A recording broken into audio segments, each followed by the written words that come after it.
Hello students, कैसे हैं आप लोग। स्वागत है आपका हमारे यूट्यूब चैनल के नए वीडियो में। तो स्टूडेंट, जैसा आपने हमारी पहली वीडियो में देखा होगा, हम अभी क्या टारगेट लेके चल रहे हैं स्टूडेंट्स कि जो हमारा सेक्शन ए है जिसमें एमसीक्यूज क्वेश्चन होते हैं, उसमें हम फुल में से फुल मार्क्स लेके आए। ठीक है, इसमें आप इजीली 90 to 95 मार्क्स लेके आ सकते हैं अगर आप हमारी इन वीडियोज़ को फॉलो करते हैं। ठीक है, तो आप हमारे चैनल को भी सब्सक्राइब कीजिए अगर आप पहली बार हमारे चैनल की वीडियो को देख रहे हैं। ठीक है, तो जैसा कि ये जो सैम्पल पेपर है, ये 10th बोर्ड सीबीएसई का है। ठीक है, तो इसमें हम क्या करेंगे, जो सारे एमसीक्यूज क्वेश्चंस हैं उनको हम सॉल्व करेंगे स्टूडेंट्स। तो आप इस वीडियो को शुरू से लेकर एंड तक ज़रूर देखें, ये आपकी स्टडी में बहुत ज़्यादा हेल्प करेगी स्टूडेंट्स। तो जैसे कि पहला क्वेश्चन है हमारा, if H C F of 35 and 84 is 7 then find its LCM. ठीक है स्टूडेंट, तो इन्होंने हमें दो नंबर दिए हैं 35 एंड 84। ठीक है, तो अगर हमें इनका एलसीएम फाइंड करना है तो हमें सबसे पहले इनके फैक्टर चाहिए। ठीक है, तो हम इनके फैक्टर कर लेते हैं। 5 7 जा 35 एंड 7 बन जा 7। ठीक है, 35 के जो फैक्टर आए हैं वो 5 इंटू 7 आए हैं। ऐसे ही हम स्टूडेंट्स 84 के भी फैक्टर कर लेते हैं। ये 2 से डिवाइड होगा क्योंकि इसके एंड में 4 आ रहा है। 2 4 जा 8,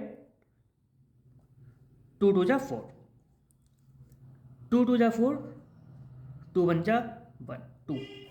एंड ये 21 है तो ये 3 से डिवाइड होगा स्टूडेंट्स। तो 3 7 जा 21 एंड देन 7 से 7 1 जा 7। तो हमारे जो फैक्टर आए हैं 84 के स्टूडेंट्स, वो आए हैं 2 इंटू 2 इंटू 3 इंटू 3। ठीक है, इसमें अगर हम कॉमन देखें तो कॉमन सिर्फ ये फैक्टर है 7 इन दोनों में। ठीक है स्टूडेंट्स, तो हम इस 7 को वन टाइम ले लेंगे एंड देन जो अदर नंबर्स हैं स्टूडेंट 5 इंटू 2 इंटू 2 इंटू 3, इनको हम इस तरीके से ले लेंगे। ठीक है, क्योंकि ये एलसीएम है। अगर यहाँ पे इन्होंने हमसे पूछा होता कि एचसीएफ आपको फाइंड करना है स्टूडेंट्स, तो आप यहाँ पे सिर्फ कॉमन फैक्टर ही लेते। ठीक है, तो इसलिए आप इस चीज़ को अपने माइंड में ज़रूर रखें कि जब आपसे एचसीएफ पूछा जा रहा है तब आप कॉमन फैक्टर लेंगे, और अगर आपसे एलसीएम पूछा जा रहा है तब आप कॉमन फैक्टर तो लेंगे ही, साथ में जो अदर फैक्टर्स रह जाते हैं हमारे, जिनके पेयर्स नहीं बन रहे हैं, उनको भी आप साथ में लेंगे। ठीक है, तो अब हम इजीली इनकी मल्टीप्लाई कर देते हैं। 7 5 जा 35, 35 2 जा 70 एंड 72 जा 140, 140 3 जा 420। तो ये हमारा एलसीएम हो गया स्टूडेंट्स। ठीक है, तो ये पहला ही ऑप्शन है स्टूडेंट्स। तो हमारा इस क्वेश्चन का जो आंसर है वो ये हो गया। ठीक है, तो आई होप इस क्वेश्चन से आपको ये समझ में आ गया होगा कि आपको एचसीएफ में क्या क्या चीज़ें फॉलो करनी है और एलसीएम में क्या क्या चीज़ें फॉलो करनी है स्टूडेंट्स। ठीक है, नेक्स्ट क्वेश्चन है, इस तरह के क्वेश्चंस भी बहुत आते हैं स्टूडेंट्स। √2 इज ए और एन नंबर। मतलब ये चाह रहे हैं कि हम इनको बताएं कि ये रैशनल नंबर है या इरेशनल नंबर है। ठीक है, तो बेसिकली रैशनल नंबर्स क्या होते हैं स्टूडेंट्स, वो एक प्रॉपर सॉल्यूशन रखते हैं। ठीक है, जैसे मैं एक नंबर लिख देता हूँ यहाँ पे, आप उससे इजीली समझ पाएंगे। फॉर एग्जांपल एक नंबर है 3 प्लस √23 एंड माइनस √23। ठीक है, तो यहाँ पे आप देख सकते हैं कि जो हमारा ये √3 है, ये √3 से 23 से कैंसिल हो रहा है। ठीक है, तो हमारा जो नंबर बच रहा है 3। ठीक है, तो 3 क्या है, रैशनल नंबर। ठीक है, बेसिकली ये हमें एक नंबर दिया गया और इन्होंने हमसे पूछा ये रैशनल है या इरेशनल है, तो इसका हम सॉल्यूशन कर पाए। ठीक है, अब √2 है, इसका डायरेक्टली हम कोई सॉल्यूशन नहीं कर सकते स्टूडेंट्स। ठीक है, तो इसलिए ये इरेशनल नंबर है, तो इसके आंसर में हम इरेशनल लिख देंगे स्टूडेंट्स। ठीक है, ये हमारा आंसर हो जाएगा। तो इस इजीली तरीके से इसलिए आप ये समझ पाएंगे कि रैशनल और इरेशनल में क्या डिफरेंस है स्टूडेंट्स। ठीक है, ऐसे ही हमारा नेक्स्ट क्वेश्चन है एक, फॉर व्हाट वैल्यू ऑफ के the following equations have a unique solutions. ठीक है, ये दो इक्वेशंस हमें दिए गए हैं। ठीक है, और आप देखेंगे ना इस क्वेश्चन में, तो जो हमारे ऑप्शंस दिए गए हैं वो काफ़ी ओड है, ठीक है। लाइक के इज नॉट इजिकल्स टू 3, के नॉट इजिकल्स टू 4, ठीक है। मतलब अगर ये हमसे पूछते कि इजिकल्स टू वाले वैल्यू फाइंड करो, देन ये इजी होता। अब इन्होंने पूछा नॉट इजिकल्स टू वाले वैल्यूज फाइंड करो, ठीक है। तो अब जैसे स्टूडेंट्स ये दोनों इक्वेशंस हैं, मैं यहाँ पे लिख देता हूँ 2x minus by minus 3 is equals to 0, and second equation है 2kx plus 7 by minus 5 is equals to 0, ठीक है। तो इसमें हमें क्या फाइंड करना है बेसिकली, सबसे पहले इस क्वेश्चन के सॉल्यूशन के लिए a1 b1 c1 a2 b2 c2 वो क्या होते हैं। देखिए अब मैं इस वाली इक्वेशन के लिए सबसे पहले इस इक्वेशन के लिए ये चीज़ें मैं फाइंड करने वाला हूँ, आप ध्यान से देखिएगा। तो a1 जो होती है, जो फर्स्ट वाली वैल्यू इस x के साथ में है, तो वो हमारा 2 है, ठीक है। अब हम b1,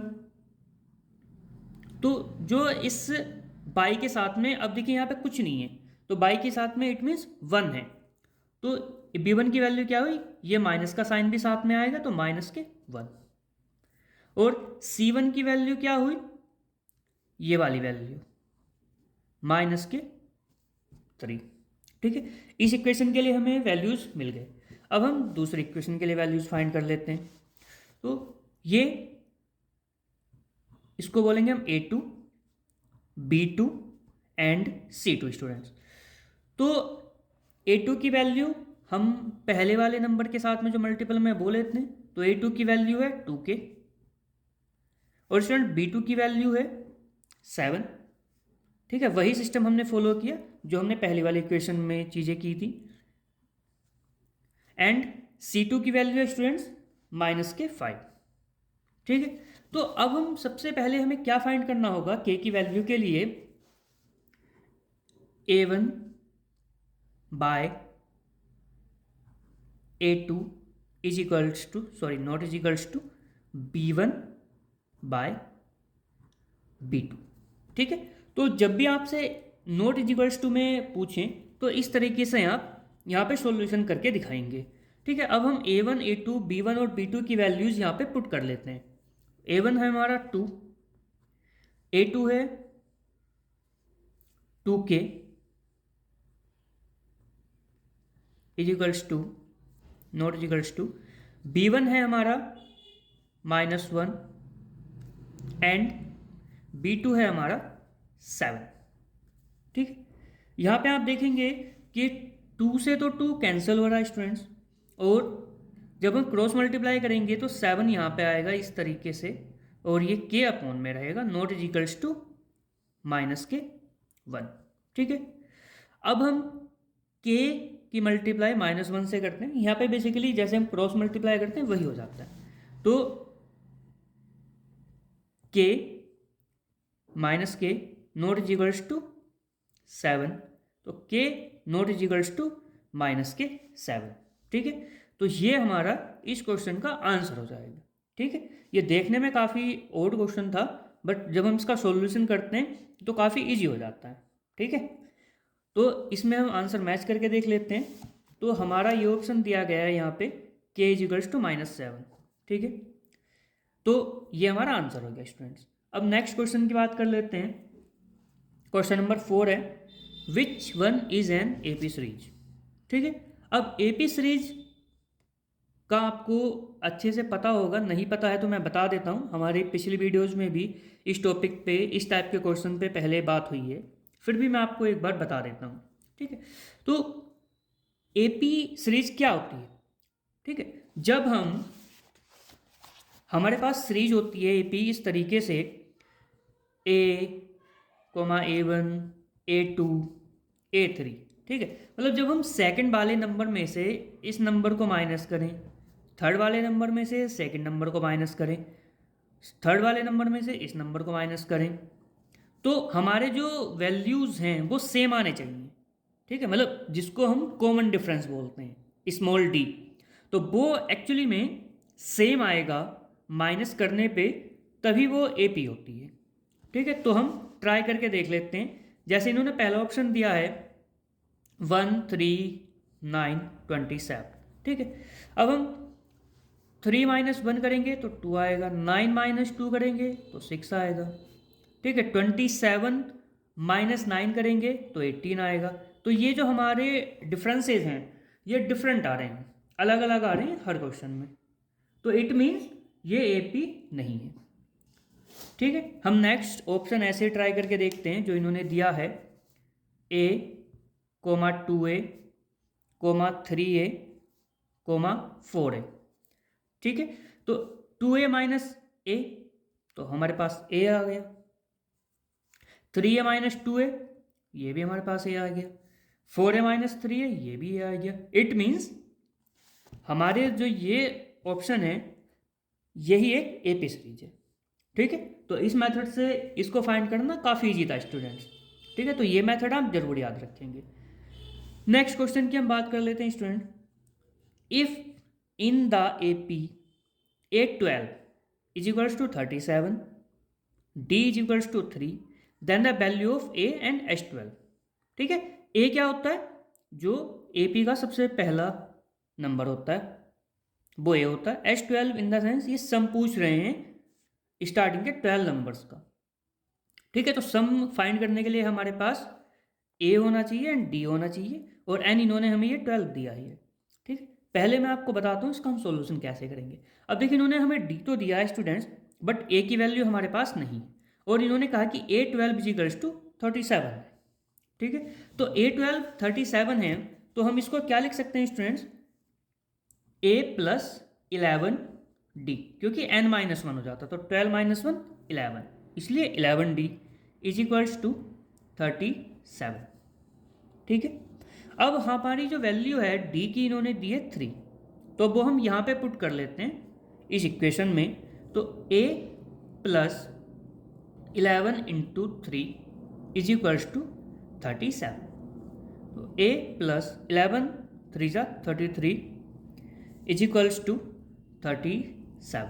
तो A = 37 - 33, A = 4। ठीक है स्टूडेंट, तो A की वैल्यू हमारे पास 4 आ गई। ठीक है, अब हमें SN का जो सम का फॉर्मूला है, क्योंकि इन्होंने हमसे क्वेश्चन में H12 पूछा है यहाँ पे, तो हमें क्या करना है, SN = N/2 2A + N - 1 into में D। ठीक है, ये फॉर्मूला यहाँ पे हमें अप्लाई करना है स्टूडेंट्स। तो SN मतलब इन द सेंस कि जो N की वैल्यू है वो हमारी 12 है। ठीक है, N की वैल्यू 12/2 यहाँ पे हो गया, और 2 A की वैल्यू हमने यहाँ पे फाइंड की है 4, तो 2 × 4 प्लस N की वैल्यू हमारे पास है 12 - 1, और D की वैल्यू है 3। ठीक है, तो इस तरीके से अब हम इसको सोल्व कर लेंगे स्टूडेंट। तो 2 6 × 12, यहाँ पे हमारा आ गया 6, देन 2 4 × 8 प्लस 12 - 1 11, 11 3 × 33, तो 6 × 33 + 8 41। ठीक, और 41 की मल्टीप्लाई 6 से हो जाएगी, ये हमारा H12 = में आ रहा है। 6 1 × 6, 6 4 × 24, तो हमारा जो आंसर है वो आ गया 246। ठीक, तो हम यहाँ पे फिल कर देते हैं 246। ठीक है, नेक्स्ट क्वेश्चन हम देख लेते हैं स्टूडेंट्स। All circles are. ठीक है, तो देखिए ऑल सर्कल जो होते हैं वो इक्वल नहीं होते और वो सिमिलर होते हैं। ठीक है, तो हमारा इसमें जो ये सिमिलर वाला ऑप्शन है ये करेक्ट रहेगा, क्योंकि वो शेप में तो जैसे एक ये सर्कल हो गया, एक ये सर्कल हो गया, वो शेप में तो सेम ही है। ठीक है, बट वो इक्वल नहीं है, क्योंकि इन दोनों में आप देखोगे तो इनके डायमीटर भी डिफरेंट होंगे, रेडियस भी डिफरेंट होंगे, ठीक है, इसलिए सिमिलर होते हैं, ठीक है, साइज में डिफरेंस होता है, ठीक है, तो इसलिए मैंने यहाँ पे आपको सिमिलर ऑप्शन बताया, ठीक है स्टूडेंट्स। अब हम नेक्स्ट क्वेश्चन देखते हैं। ए लैडर 20 मीटर लॉन्ग, ठीक है, ए लैडर है, देखिए इस टाइप से मैं आपको बताता हूँ कैसे इसकी आपको फिगर बनानी है क्वेश्चन में। इस तरीके से लैडर लगी हुई है, ठीक है, reaches a window a house 16 meter above, ठीक है, तो जो हाउस है उसकी विंडो है यहाँ पर विंडो है, यहाँ पर इस पॉइंट पे, इस वाले पॉइंट पे, तो ये 60 मीटर लॉन्ग है और लैडर की जो लेंथ है वो 20 मीटर है। तो हमें the distance of the foot of the ladder from the house, ठीक, तो हमें ये डिस्टेंस फाइंड करना है, ठीक है। तो हमारा जो पाइथागोरस थ्योरम होता है, हाइपोटेन्यूज का square is equals to base का स्क्वायर प्लस परपेंडिकुलर का स्क्वायर, ठीक है स्टूडेंट्स। तो 20 का square 400 is equals to X square plus 16 का स्क्वायर 256, ठीक है। अगर आपके आज स्क्वायर्स होते हैं स्टूडेंट्स तो वो काफ़ी इजी हो जाता है, इस टाइप के क्वेश्चंस को सोल्व करना, आपका जो टाइम है वो बच जाता है। तो इसलिए आपको 25 तक के नंबर तक के स्क्वायर और अप्रोक्स 15 तक के आपको क्यूब्स लर्न होने चाहिए। कहीं पे भी नीड आ जाती है, उस तरह की सिचुएशंस आ जाती हैं क्वेश्चंस में, ठीक है। तो 400 ये 256 हम इधर साइड में लेके आएंगे, माइनस में हो जाएगा, ठीक है। तो 400 minus 256 is equals to X square. आप 400 में से 256 माइनस करोगे तो 4 4 3 माइनस 2 1, तो 144 आपका आ रहा है एक्स स्क्वायर में। तो एक्स इज इक्वल्स टू क्या हुआ 12, क्योंकि ये 144 12 का स्क्वायर होता है। तो हमारा जो ऑप्शन है ये 12 मीटर, ये हमारा करेक्ट आंसर हो जाएगा, ठीक है स्टूडेंट्स। ऐसे ही हम एक और क्वेश्चन है अभी देख लेते हैं इसको भी। ये क्वेश्चन है the distance of point -4 5 from the origin, है ना। अब देखिए जैसे ये है -4 और 5, है ना, तो ये क्या है x1 और y1, ठीक है। एंड देन जो हमारा ओरिजिन है ना, ओरिजिन वो क्या था 0 एंड 0, तो ये क्या है x2 एंड y2। तो हम कैसे इसको सोल्व करेंगे, जो हमारा डिस्टेंस का फॉर्मूला है वो इस तरीके से अंडर रूट में हम पुट करेंगे x2 माइनस x1 का स्क्वायर माइनस y2 माइनस, यहाँ पे सॉरी प्लस होता है, y2 माइनस y1 का स्क्वायर, ठीक है। तो 0 माइनस माइनस प्लस 4 का स्क्वायर, है ना, तो 4 का स्क्वायर क्या होगा स्टूडेंट 16 एंड प्लस 5 का स्क्वायर क्या होता है स्टूडेंट्स 25। तो ये दोनों अंडर रूट में है, ठीक है। तो अंडर रूट में ये अंडर रूट 41 हो जाएंगे। तो हमारा जो आंसर है स्टूडेंट्स वो अंडर रूट 41।